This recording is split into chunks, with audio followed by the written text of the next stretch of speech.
അസ്സലാമു അലൈക്കും വറഹ്മത്തുള്ളാഹി വബറകാതുഹു.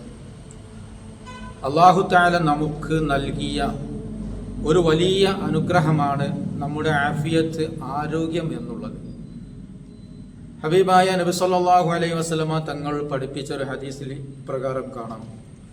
വഅൻ അബീ ബക്കറിൻ റളിയല്ലാഹു അൻഹു ഖാല റസൂലുള്ളാഹി സ്വല്ലല്ലാഹു അലൈഹി വസല്ലം, മഹാനായ സയ്യിദുന അബൂബക്കർ റളിയല്ലാഹു അൻഹുവിനെ തൊട്ട് റിപ്പോർട്ട് ചെയ്യപ്പെടുകയാണ്. ഹബീബായ റസൂലുള്ളാഹി സ്വല്ലല്ലാഹു അലൈഹി വസല്ലമ തങ്ങൾ പറഞ്ഞു, സലുല്ലാഹൽ അഫ്വ വൽ ആഫിയ, നിങ്ങൾ അല്ലാഹുവിനോട് വിട്ടുവീഴ്ചയെയും ആഫിയത്തിനെയും ചോദിക്കുക.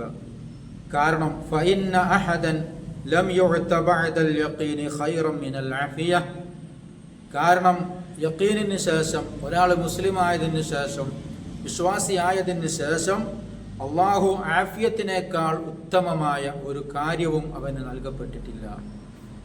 അതായത് അള്ളാഹു നമുക്ക് നൽകിയ വലിയ അനുഗ്രഹമാണ് നമ്മൾ ഹിദായത്തിലാവുക, ഒരു യഥാർത്ഥ വിശ്വാസിയാവുക എന്നുള്ളത്.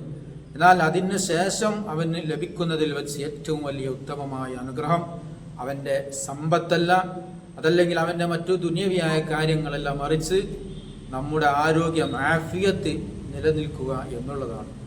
ആരോഗ്യമില്ലെങ്കിൽ സമ്പത്തുണ്ടായിട്ട് എന്തു കാര്യമാണ്? അള്ളാഹു നമുക്ക് നൽകിയ ആരോഗ്യം മരണം വരെ നമുക്ക് നിലനിന്ന് കിട്ടണം. അതിനുവേണ്ടി എപ്പോഴും അള്ളാഹുവിനോട് ചോദിക്കുക, അള്ളാഹുവിനോട് പ്രാർത്ഥിക്കുക. സലുല്ലാഹൽ അഫ്വ വൽ ആഫിയ, അഥവാ ദുആ ചെയ്യുമ്പോൾ അല്ലാഹുമ്മ ഇന്നി അസ്അലുകൽ അഫ്വ വൽ ആഫിയ, അല്ലാഹുമ്മ ഇന്നി അസ്അലുകൽ അഫ്വ വൽ ആഫിയ, അള്ളാഹുവേ നിന്നോട് ഞാൻ അഫ്വിനെയും ആഫിയത്തിനെയും അഥവാ വിട്ടുവീഴ്ചയെയും ആരോഗ്യത്തെയും ചോദിക്കുന്നു എന്ന അർത്ഥം വരുന്ന ദുആ നമ്മുടെ പ്രാർത്ഥനകളിലൊക്കെ നാം അധികരിപ്പിക്കുക. അള്ളാഹു നമുക്ക് ആഫിയത്ത് നൽകട്ടെ.